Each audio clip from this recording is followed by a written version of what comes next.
transitioning from PEX pipe, say, or and we're going to say 3/4 down to a 1/2 inch. As one can note here, this pipe here is a little bit larger, this pipe here is a little bit smaller. So now how can this be done? It's a very simple process. There are several different ways to do this, namely this particular way here. This is like, I'm not certain, I think they call these poly fittings, and they're like kind of like I don't know what the raw materials are, but notwithstanding, to be honest, I had little reservations when I first began to use these. However, over a period of time, I never have had one of these to go bad. Let's put it this way. And I may be wrong, but I'm not certain if installed properly, I'm not certain if I've ever had one. Now, they make the brass looking fittings too. I kind of like those too, but anything brass and copper gets very expensive and it gets pricey quick. So the method here, as we note, we have a smaller pipe here, a diameter pipe, and then we have a larger diameter pipe here. So if we note the fitting here, the fitting is larger on one side. This would fit the 3/4 side, and smaller on the other side.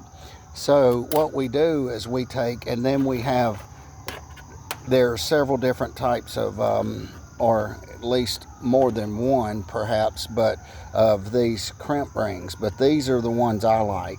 And it's not to say just because, you know, sometimes you get a penchant for something, you begin to use it and it just becomes a habit, and it's not necessarily that one is better than the other. Different people do it different ways, but I have good success with these if I put them on correctly.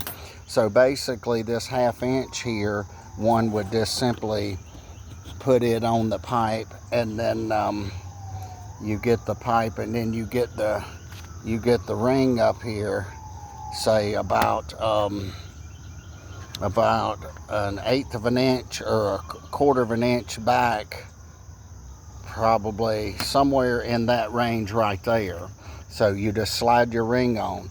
Then you take and you put your fitting, and you get your fitting, and you do it this way, and this is what it looks like. The fitting may, now that may be a better fit right there. So, and then you take your 3/4 and you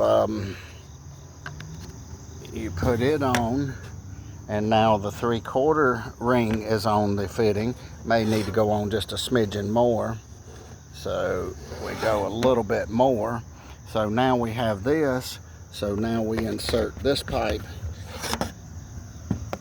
into this pipe and make sure it wallers out. And if your rings move somewhat, then you will need to adjust them. So this may be, make sure that the pipe goes all the way up here to the edge. Make sure this pipe goes all the way up here to the edge, this ring here. Now when you're using your tool to crimp these, you will need to use the 1/2 inch on one side and the 3/4 on the other side.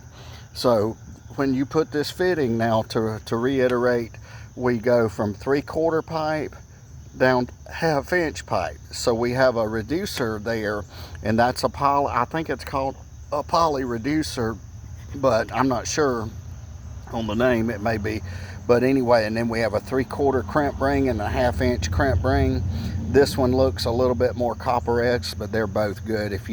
This one's kind of maybe just, some of them look a little darker than others. Some of them have the copper kind of shine to them, but notwithstanding, just make sure this pipe here bellies up here, this pipe here, crimp this ring, crimp this ring. This will get you from 3/4 pipe to 1/2 inch. Again, from 3/4 pipe to 1/2 inch. Thank you for watching. Have a great day.